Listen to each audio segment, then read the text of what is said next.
is that, look, the US was the most open market, the American allies benefited from it, or the US gave liberal trade access to its allies in order to deal with the need for security cooperation in the Cold War. That is, America's Cold War allies got preferential access to the US market, and that's how we saw the Japan grow after the war, Southeast Asia, China even. So much of the region grew because it had this trade access to the big US market. Now, the backlash against that kind of a trading system, now the Make America Great Again movement, many of them are challenging this globalization model. And Trump has ridden that wave to come back to power. If the US position is such that we won't, the outcome in case there's a forced takeover of Taiwan is that the Chinese ability to trade globally will cease to exist, you know.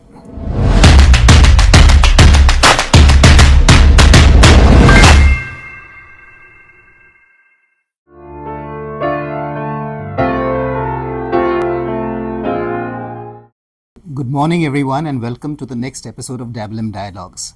I'm proud to have as my guest today none other than C Raja Mohan, a really well-known foreign policy thinker. His bio, I think, must be well-known to all of you, but I think you used to be the director of the Lee Kuan Yew School in NUS, am I right? The Institute of South Asian Studies. Of South Asian Studies, yeah. And currently associated with a variety of think tanks after coming back to India. So, in fact, this episode comes to you from Japan, where we are for attending a track 2 strategic dialogue along with the Japanese side. So today, Raja, I thought we'll talk about the Indo-Pacific. And the question I want to start with is by asking you that is the Indo-Pacific security architecture at an inflection point right now, or is it just an iterative change that will, settle down after we've been through the disruption being caused by the Trump administration in its present avatar?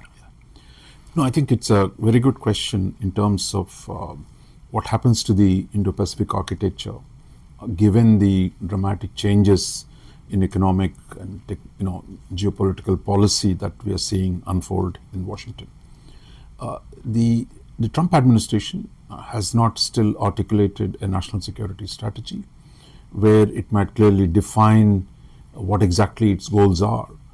Till that point, I think there will be a lot of debate in terms of where actually the US is headed and what it means for the Indo-Pacific region. I think there are two important variables here. I think one is if you look at the last 20 years, the US had steadily moved towards a policy of balancing China. Between early 70s, when the US began to engage communist China, then the economic relationship dramatically expanded in the 1990s. You had actually in 2000, we had President Clinton go to Beijing and talk about strategic partnership and how the two of them would manage the world, including Asia.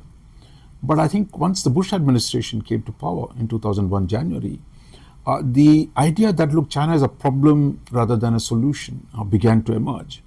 But given the depth of the economic interaction between US and China, the shift towards a balancing policy was slow, and the US was continuously distracted. For example, the Bush administration came to power in 2001 saying we have to deal with China. But they ended up fighting wars in Afghanistan and Iraq.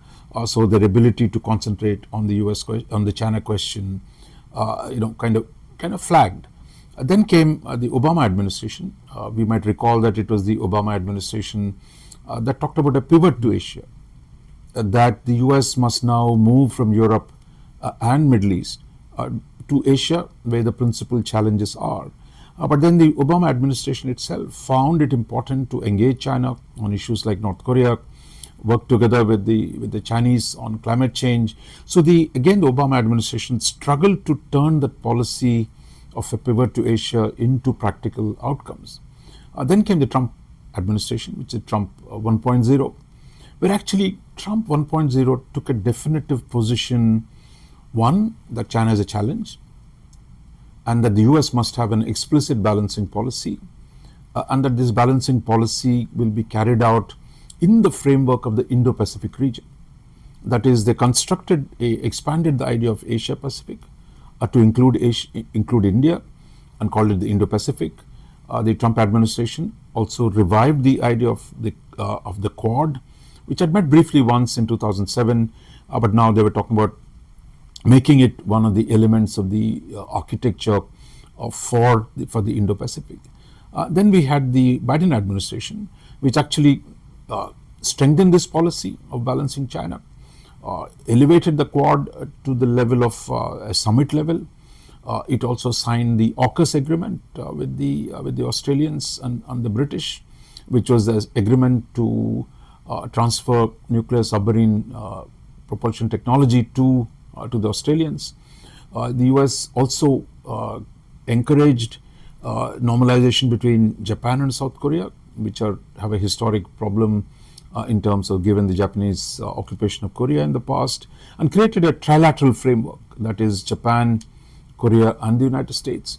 They've also created a mechanism called the Squad, which if you will, which is US, Japan, Australia and the Philippines, in order to deal with the Chinese challenges in the Pacific. And then a range of initiatives that the Biden administration took was to create an architecture in the Indo-Pacific through a layered mechanism would find ways to balance China.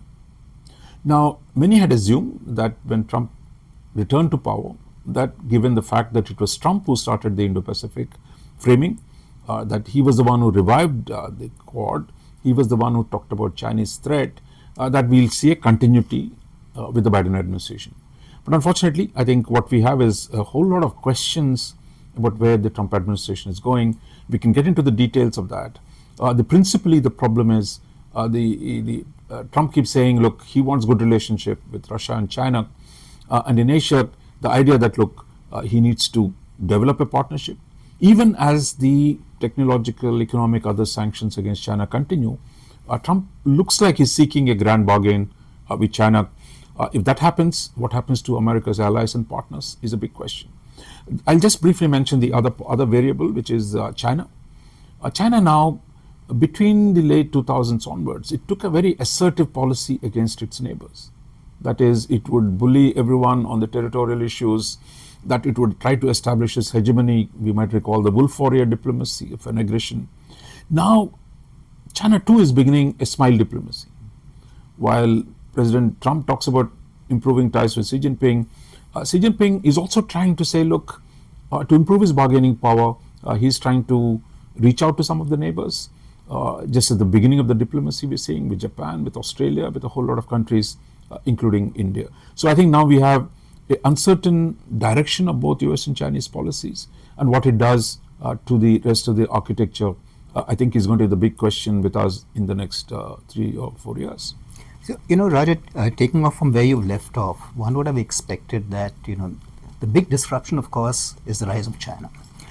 Particularly, I would say, in the Western Pacific, and you're seeing a manifestation of that in their growth of the naval power sector. A very interesting comment, in fact, you mentioned today is that you would expect that a nation which is a global hegemon would like to preserve the current security architecture to continue its hegemony. So if the US wants to do that, one obvious way is to intensify your relationship with the allies. Yet you find right now there seems to be an aberration. I mean, almost some people say that he's coming with a chainsaw and, in many ways, doing irreparable damage to that relationship. What can be the underlying logic of this sort of an approach? I think the principal logic, where we see Trump administration coming, the first is its focus on trade. The argument that the US is making under Trump is that, look, the US was the most open market, the American allies benefited from it, or the US gave liberal trade access to its allies in order to deal with the need for security cooperation in the Cold War. That is, America's Cold War allies got preferential access to the US market, and that's how we saw the Japan grow after the war, Southeast Asia, China even. So much of the region grew because it had this trade access to the big US market. Now, the backlash against that kind of a trading system now the Make America Great Again movement, many of them are challenging this globalization model. And Trump has ridden that wave to come back to power. So now he's saying, look, alliances are different from the trade question. On the trade issue, it must stand on its own merit. The US is no longer going to be the destination, accepting everybody's exports, while losing its own manufacturing capacity and other attributes of a modern power. So they're saying they're going to reverse it. I think that has put a whole spanner into the works of the historic, shall we say, bargain, where America's partners will get preferential access, but now they're saying trade stands alone, that whether you are an ally or it does not matter, we need to have a balanced trade. So that's one part. The second complication, I think, is Trump is saying that one is to work through allies to balance China. That has been the direction. Because of China's rise, the US has steadily moved in that policy. What Trump is now saying is that he would cut direct deals with Xi Jinping, just as he's trying to negotiate a direct deal with Russia on Ukraine. He says, look, I can negotiate the terms of an arrangement with Xi Jinping directly, and if the president of Ukraine is said, that the allies will matter less. So I think what we saw in the Ukraine case, Trump is forcing territorial concessions by Ukraine, basically telling the Europeans they have to buy American weapons. So you have this new approach. If that approach is taken, the problems for Asian allies would be even harder, because unlike Russia, which is relatively, while it has strong military, its economic size is very little compared to European Union, for example. European Union at close to $20 trillion is 10 times bigger than Russia. But in the case of Asia, China is the dominant power economically. If you put even India, Japan and most others, we still don't match Chinese economic power. And China, as you rightly said at the beginning, has dramatically expanded its military capability, and therefore the imbalance in Asia is much stronger. And if the US breaks away from alliance model, then the task of dealing with China is going to be that much harder. So therefore, I think that's a question where we go. Do alliances matter for the US? Does the old architecture that, in fact, Trump administration in its first term was involved in building, does it stay relevant now? So on the trade issue, there's a clear break, what we've seen in the last 7 months. On the rest of the issues, we got to see, I believe Trump will eventually get to China sometime in October between the East Asia Summit and the APEC Summit. So he's been very, very eager to get that meeting with Xi Jinping. In fact, Xi Jinping has been holding back. Now it looks like there will be a summit. What they do there, I think, will have profound consequences for our region. So I'll just to draw the historical examples. Till 1971, the US tried to isolate China. We're talking about the People's Republic of China, that you had between 49 when PRC came into being. US had no relationship with China. But in 71, Kissinger makes a secret trip from Pakistan. And then you have US-China, after prolonged separation, they come together, and that dramatically altered the regional landscape. And today what you're seeing is potentially, if US and China make up again, what it does to the rest of the region. Those are big issues. But some people say, look, the contradiction between US and China are deep. They're not going to change in overnight. So there'll be a lot of ambiguity, confusion, fluidity in the coming years. Yeah, and the point you said is well taken, but I mean the underlying logic is, even if President Trump wants to cut a deal with China, one would assume that his hand becomes stronger if he has the allies fully behind him, and therefore this seems to be, I would say,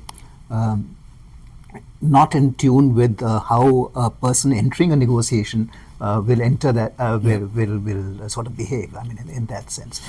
Yeah, Admiral, what you said is the conventional wisdom. Yeah. That look, you need allies, American power with the help of allies, because you compare to Russia and China. I mean, US has more allies. If you say the number 3 economy is Japan, is an ally of the United States.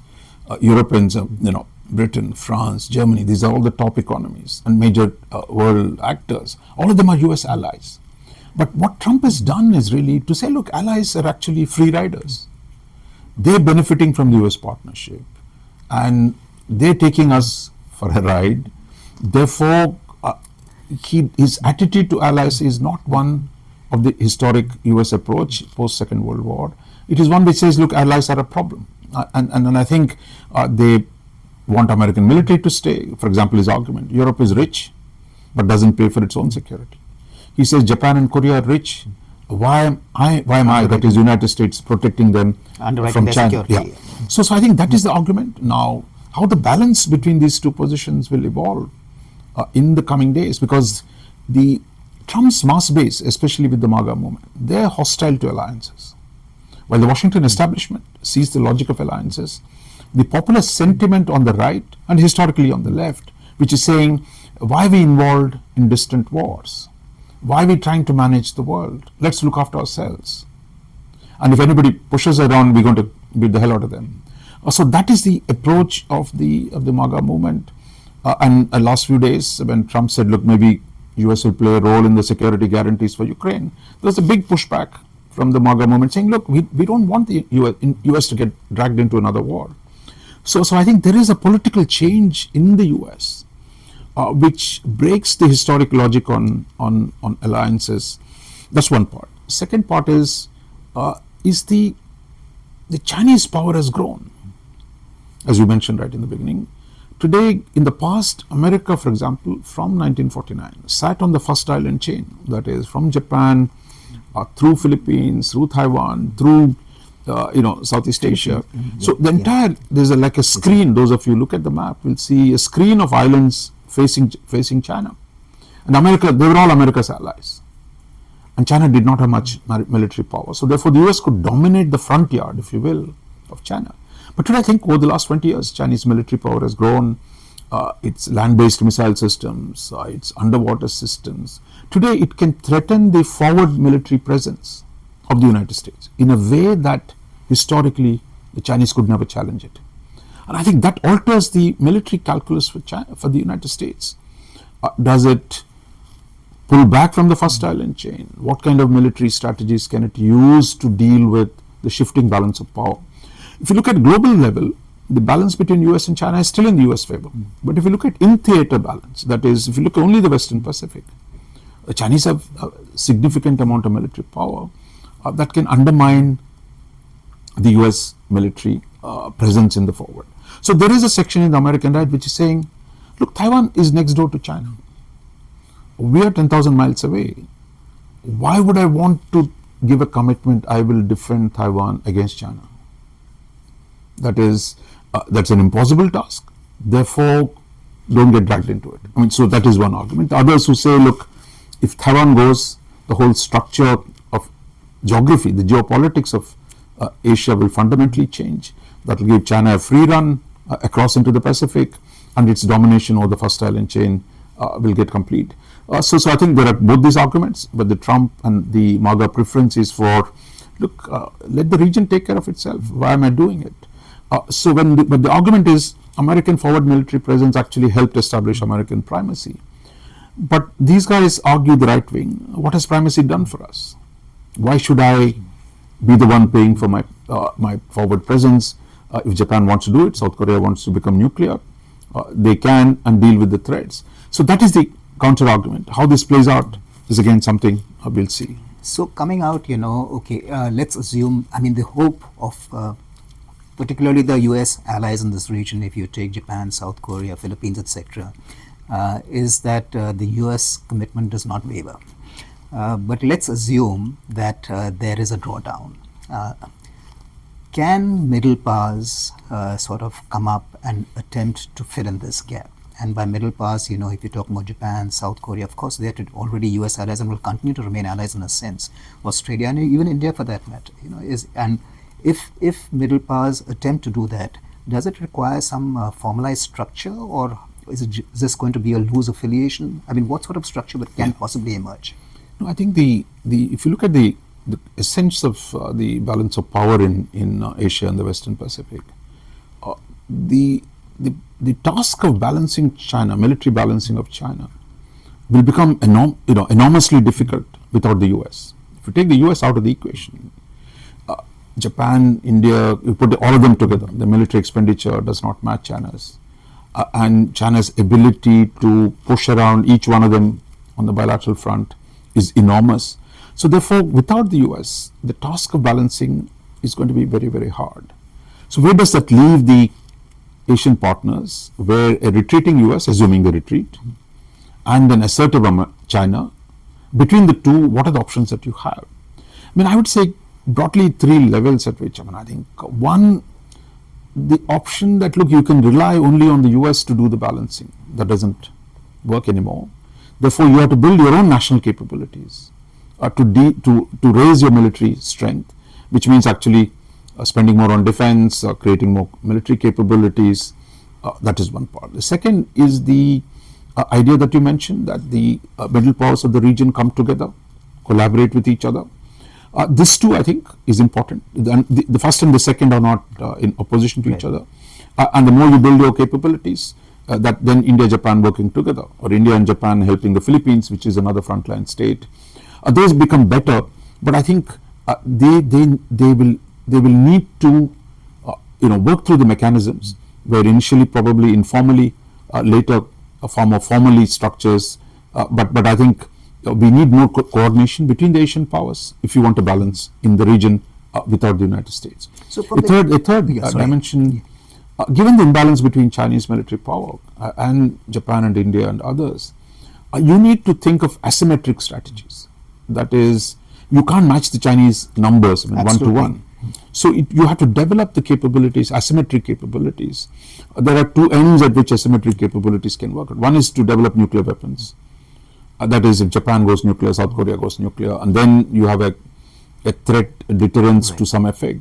Other is use the emerging technologies like drones and others to say, so that you don't give a free hand to the Chinese. So I think all the 3 levels we need to develop. Meanwhile, hoping like hell that Americans will continue to stay here, providing a transition period in which you can develop a middle power coalition. But from a US perspective, this works out quite well for them. Even so, even if the threat of withdrawing causes I would say incentivizes the middle powers to up their defense expenditure and come to sort of an understanding to take more greater responsibility for balancing China, it's a win-win situation for US either way. Either they continue in their land structure, or the back off slightly and allow the middle powers to occupy that space, because essentially they're going to remain in one way favorable to the US position.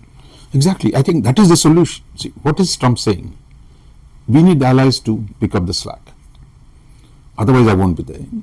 And if the allies, in any case, if they actually do more, the chance of keeping the US increases. So the idea of burden sharing that the Americans talk about, and the idea of building national capabilities, an independent role, like which India in particular, because India is not an ally. So I think there is a convergence between the idea of burden sharing and India taking more responsibility as a security provider in the region. That provides the right ideal midway. But right now, I think getting there, of course, is being complicated by Trump's attitude on trade and language, etc. I think that all that contributes towards it. So I think we've covered a fair bit of ground, but I thought we'll end with just looking at the maritime situation in a sense here. And you mentioned about Taiwan, and of course it's becoming increasingly difficult, Taiwan being only 100 nautical miles from to Chinese mainland, and Chinese ability to project power becoming greater and greater, and therefore the cost of possibly defending Taiwan is escalating, year on year it's becoming more and more difficult.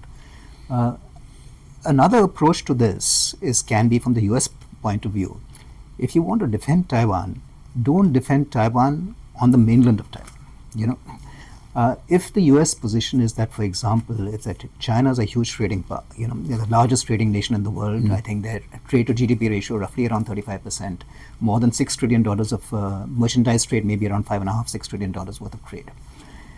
If the US position is such that they know that the Chinese maritime power is strong, but still it tends to dissipate the further and further it goes away from their coastline. First island chain becomes less to the second island chain, and beyond the second island chain even less, where the US still retains its predominant power. If the US position is such that the outcome in case there's a forced takeover of Taiwan is that the Chinese ability to trade globally will cease to exist. and wherever you are, we will stop you and prevent you. That's a huge cost. And can this be a deterrence for China to, I would say, to moderate their behavior in terms of Taiwan and in the Western Pacific generally? No, I think what you said is exactly right. I mean, that you can't defend it on Taiwanese battlefield or the waters surrounding Taiwan. Because China's interdependence with the world, where China's, dominates exports, that it's an export-dependent economy. Therefore, that's a vulnerability you can target by using the threat of disrupting China's trade as a way of deterring it from doing aggression against Taiwan. This, of course, requires much greater coordination between US and the regional navies. It will need much greater interoperability, much greater political trust between the countries, that the US would have a steadfast policy, that the countries, the region, they can withstand a potential Chinese counter-reaction. So I think working this out, I mean, I thought we were moving in that direction, where the framing of the Quad, which serves public goods, the creation of regional capabilities, greater collaboration between US and the regional navies.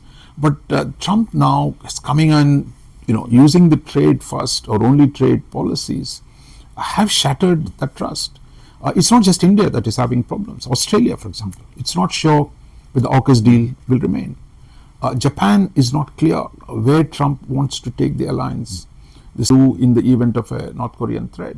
So I think the sudden doubt over American intentions and the lack of clarity, maybe we will get that clarity in the coming months as Trump administration defines the doctrine, I think have forced everyone to take a fresh look and to rethink this, where do they go from here. But I think for us in the interim, then we need to do more with the Japan on the maritime side. India, as a strong power in the Indian Ocean, need to work much more closely with the East Asian navies to be able to create that Eastern Indian Ocean, which is a bridge to the Pacific Ocean. That includes Indonesia, that includes Singapore, that includes the ASEAN nations. South Korea as well. South Korea. So that how do we build a maritime coalition and partnerships not dependent alone on the US, but we create, that's where it takes you back to the Middle Power Coalition.